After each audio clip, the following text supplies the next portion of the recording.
Mano a mano.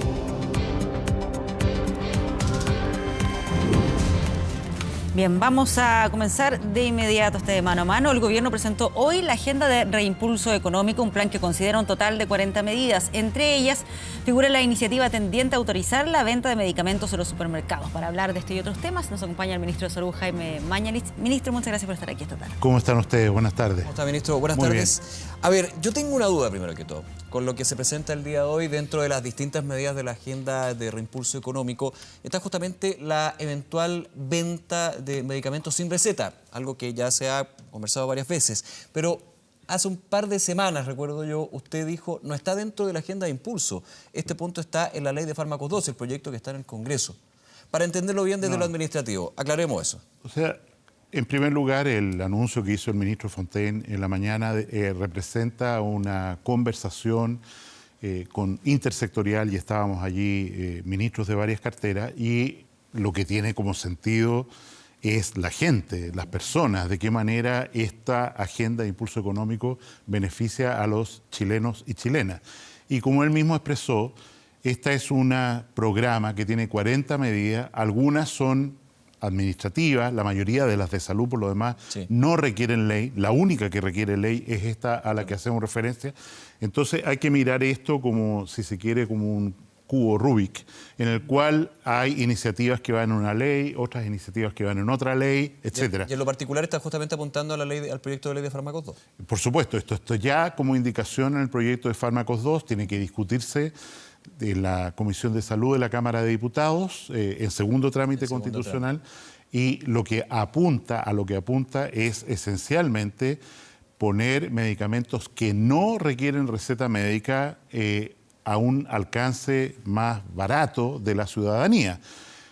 Durante el primer gobierno del presidente Bachelet se promulgó la Ley de Fármacos 1 y hubo ahí un intento muy serio por generar esta medida de venta de medicamentos que no requieren receta fuera de las farmacias. No fue aprobado, solo se aprobó que se vendieran en góndolas de farmacia.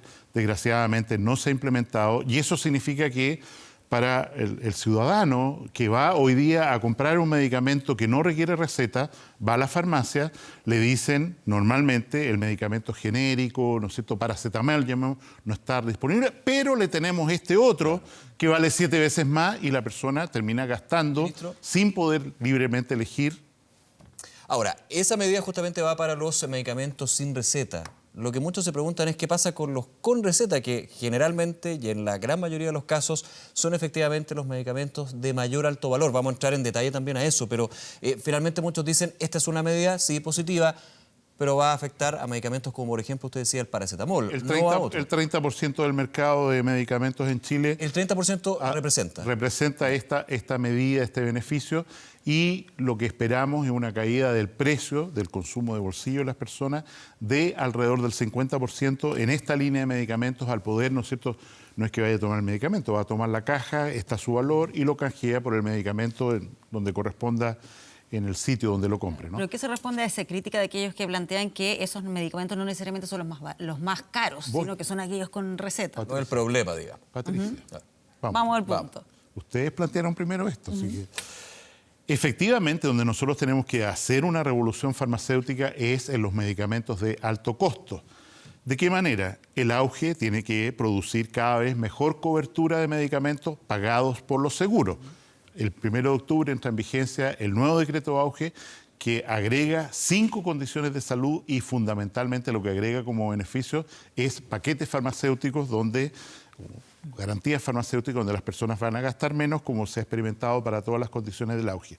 En segundo lugar, dentro de la agenda que presentó hoy día el ministro Fontaine, es fundamental que aquellos medicamentos que tienen un registro de bioequivalencia ya certificado por una institución de primer nivel mundial, FDA, digamos, de Estados Unidos. Muchos medicamentos en la India tienen certificación FDA, o sea, calidad comparable al mejor medicamento en el mundo. Que esos medicamentos, y así lo propone la agenda como una de sus medidas, sin necesidad de ley, el hecho de que tengan esta certificación de bioequivalencia, o sea, son medicamentos de calidad, presentados como medicamentos genéricos, un séptimo del valor de un medicamento de marca en Chile, bueno, podamos importarlos directamente y efectivamente Senabast pueda traerlos a disposición del público sin necesidad de hacer un nuevo registro de bioequivalencia, que significa 6 o 9 meses, 50 o 60 millones. El problema actualmente, ministro, para entenderlo, es justamente el registro de medicamentos, que es la posibilidad de poder importar, porque muchos dicen, pero ¿por qué no lo importamos de la India? Claro, tiene que estar dentro de todos los estatutos, de todo el reglamento para que sea un medicamento saludable y que no tenga una O sea, el medicamento efectivamente tiene que estar registrado. Lo que hace la agencia dice, si esto es certificado, fue entregado por una agencia de primer nivel, europea, de Estados Unidos, Canadá, a este medicamento, nosotros lo importamos y lo damos por bueno. Como hacemos hoy día con los insumos, ¿no es cierto? Las sondas, las jeringas certificadas por una agencia internacional, la damos por buena y la ingresamos a Chile. No tiene que pasar por esta, digamos, doble certificación. No tiene que pasar por esta doble certificación y esto es parte de la agenda de impulso competitivo presentada hoy día. Lo que significa todo lo que es la agenda o puesto en esta agenda, la autorización sanitaria para abrir un comercio que va a vender alimentos, por ejemplo, por pequeño que sea, necesita autorización sanitaria. Ese es un proceso que hoy día puede tomar un año, desde que una persona dice voy a poner y tiene las cosas bien, como lavarse las manos y el personal está certificado. Lograr la autorización sanitaria, que es requisito absoluto para empezar a funcionar, dado todas las manualidades que tiene, puede demorar mucho tiempo. ¿Cómo se van a cortar los tiempos en ese sentido? Bueno, digitalizando firmas, ¿no es cierto?, digitales, automatizando procesos y poniendo un esfuerzo mucho mayor, porque a través de los años, evidentemente, el Estado se ha ido llenando de una serie de procedimientos que hoy día uno los mira y dice, bueno, ¿por qué seguimos haciendo esto si ya no es necesario? Pienso, no tiene nada que ver con la agencia, con esta agenda, pero lo que nos pasa con las licencias médicas, que FONASA anunció la nueva plataforma para empleadores hace 2 días atrás. ¿Cómo es posible que hayamos pasado de 30% de licencias médicas electrónicas a 70%, lo que garantiza que las licencias médicas van a ser pagadas en su oportunidad, en 45 días como máximo? Porque se puso a disposición de los hospitales, de los centros de salud, la plataforma electrónica para que la licencia fuera emitida digitalmente. Ahora se pone la misma a disposición gratuita de los empleadores para que certifiquen que la persona en realidad tiene sus cotizaciones previsionales al día y que es un trabajador dependiente de ese empleador. Sí. Ahora, usted mencionaba también a Senabast, que por su enorme poder de compra también le permiten negociar o conseguir mejores precios. ¿Se podría aprovechar ese poder de compra para que Senabast pudiese vender medicamentos a las grandes cadenas, a las farmacias independientes? ¿Podría ser ese un camino a explorar? Hoy día en la mañana estuvimos haciendo el análisis jurídico de lo que usted pregunta, Patricia, y hoy día no es posible. ¿Por qué? Porque Senabast está autorizada por ley como central de abastecimiento del Estado, solo para traer medicamentos para los municipios, ¿no es cierto?, para el sector público, al final de cuentas.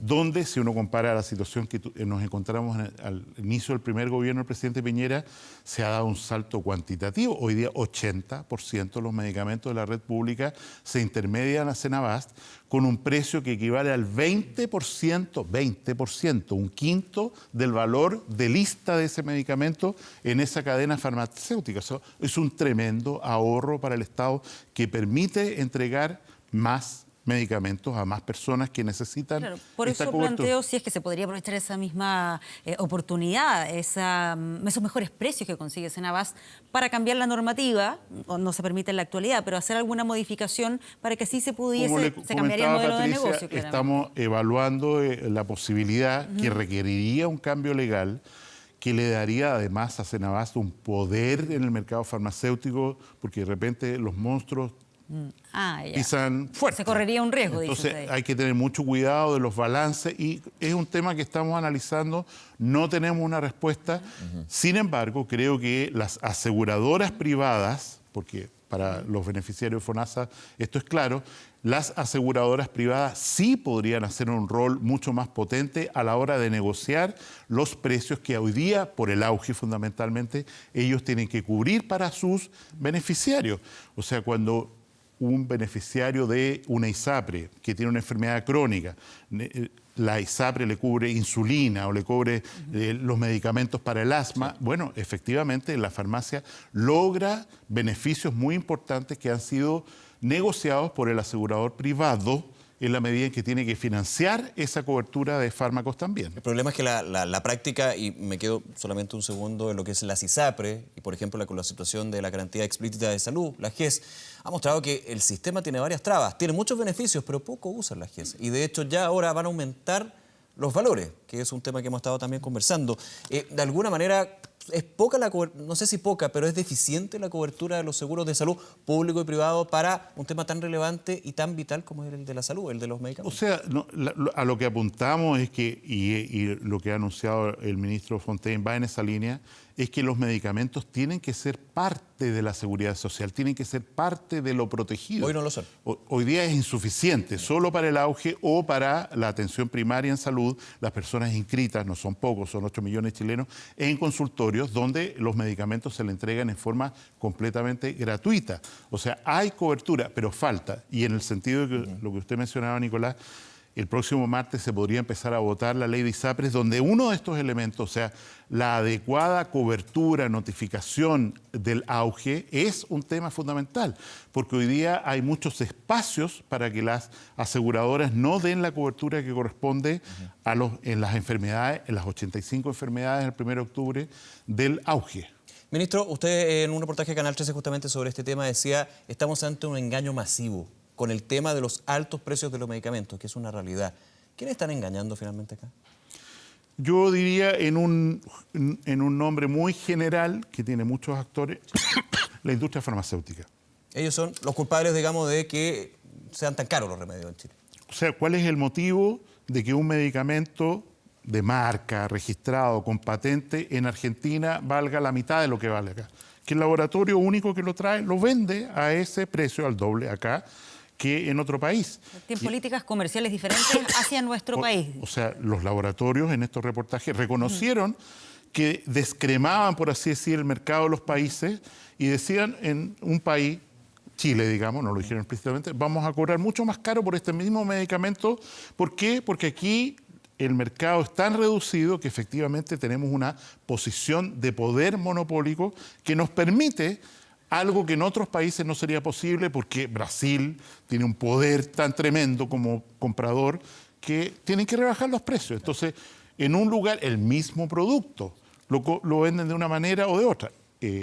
Valentín Díaz Gracia, nuestro director de Cenebast, mostró, por ejemplo, lo que significa las diferencias de precio en medicamentos que tienen el nombre genérico bioequivalente y el nombre de fantasía, y abrió la caja ahí en las cámaras de los medicamentos para mostrar, es el mismo, exactamente el mismo producto, el mismo sachet, cuya única diferencia es que se envasa en esta caja o en esta caja. Entonces, esta caja cuesta 7.000 y esta cuesta 1.000. Las diferencias son increíbles y ante eso, teniendo claro la realidad, los precios y por sobre todo quién sería el responsable, que está dentro de la ley, pero que efectivamente el responsable, ¿cómo se le pone coto a eso? Primero, generando más competencia, y ya lo mencionamos, ¿no es cierto?, haciendo acuerdos con laboratorios como la India, que promovió... Pero eso sería clave lo que preguntaba Patricia, la situación de la Cenebast para poder importar productos no solamente para el aparato público. Es clave. Quiero decir que Fármacos 2 permite además que las personas presenten su receta para una importación directa para ellos de medicamentos que incluso no están registrados en Chile, cosa que hoy día está muy limitada, y Fármacos 2 abre ahí el mercado. Pero primero, como digo, aumentando la competencia, y segundo, haciendo cada vez más que los medicamentos sean una cosa protegida. O sea, si yo me preocupa la salud de un ciudadano y le hago un examen y digo, usted tiene esta enfermedad, y después le digo, mire, su remedio no es problema mío, arréglala como pueda, es casi contrario a la ética, porque ¿qué sentido tiene decirle a alguien que tiene una enfermedad y no producir beneficios de cobertura para que esa persona pueda tratarse su enfermedad y evitar las complicaciones o la muerte prematura? Y parte del tratamiento finalmente que se designa. Así es. Ministro, también aprovechar de preguntarle por esta situación que se ha estado dando a raíz de una denuncia que han hecho los mismos trabajadores del Instituto de Salud Pública cuestionando a María Soledad Velázquez, más que nada por lo que dicen ellos, vínculos que tendría con la propia industria farmacéutica en sus trabajos anteriores. ¿Qué respuesta se da a ese requerimiento que han estado planteando? Yo creo que en general, en este traspaso de personas del sector público al sector privado y viceversa, hace falta una regulación que está legislándose en este momento. O sea, cuando yo llegué de ministro, dije, pero usted viene del sector privado, pero usted será esto, hicieron requerimiento de la Contraloría, y en la práctica tenemos que acostumbrarnos a eso y ser extraordinariamente transparentes. Yo no tengo ninguna duda de que la directora del SP no tiene ningún conflicto de interés en la materia vigente desde el momento en que asume su trabajo. Entiendo la preocupación de los gremios, ellos hicieron la pregunta a la Contraloría y hay que esperar la respuesta. Ya, o sea, desde el Ministerio no se va a tomar ninguna otra determinación. O sea, ella está completamente ratificada en su cargo como corresponde y lo está haciendo muy bien. ¿Desde su perspectiva no hay ningún conflicto de interés en esa situación? O sea, de una persona que trabajó en un laboratorio, en la industria, o que trabajó como yo en una clínica privada, al pasar al sector público se generan preguntas que son legítimas y que hay mecanismos para decir aquí no hay un conflicto de interés. En lo que hemos evaluado de la situación de la directora del SP no hay ningún conflicto. Pero independiente del conflicto de interés, ministro, desde la discusión que se tiene Ministerio de Salud con las farmacéuticas, cuando usted mismo dice aquí, no quiero hablar de culpables, pero sí los responsables de un tema tan relevante como es el alto costo de los medicamentos, viene justamente de la industria farmacéutica. De alguna manera, para la discusión práctica, técnica, ni siquiera legislativa, no es complejo que una persona que está en el ISP tan importante en este tema haya estado y tenga una relación con justamente la industria que puede ser responsable. ¿No lo ves? Yo no creo que sea complejo. Son personas capaces que han trabajado en distintos lugares. Ella fue, por supuesto, como ustedes recuerdan, intendenta de seguros en la Superintendencia de Salud durante todo el primer gobierno del presidente Piñera. Después, por la racia política que se produce en el cambio de gobierno, ella tiene que salir, bueno, de algo que tiene que vivir. Y el único lugar donde la van a contratar, obviamente, va a ser en el sector privado. Por último, ministro, solamente un segundo, estamos revisando nuestra gráfica hace algunos minutos. De hecho, bien leve, 6,2 de magnitud. Este temblor a 29 kilómetros al oeste de La Serena. Vamos a estar actualizando esa información.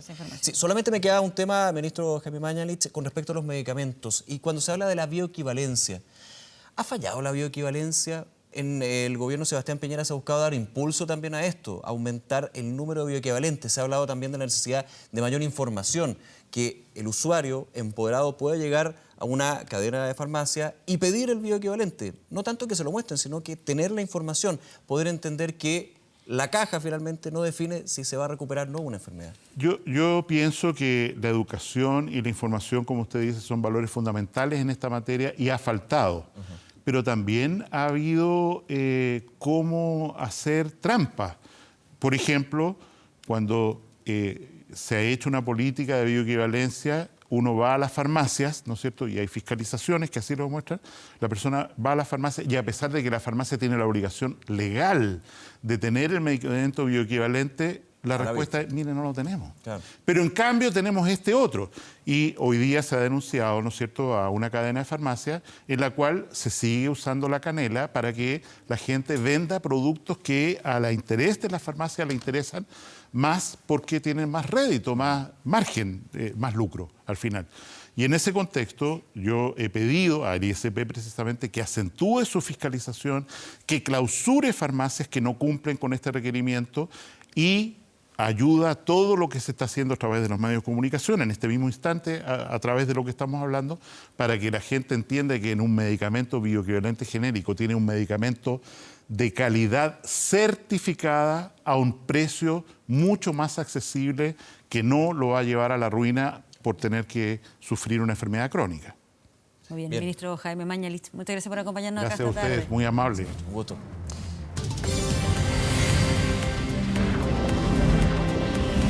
Mano a mano.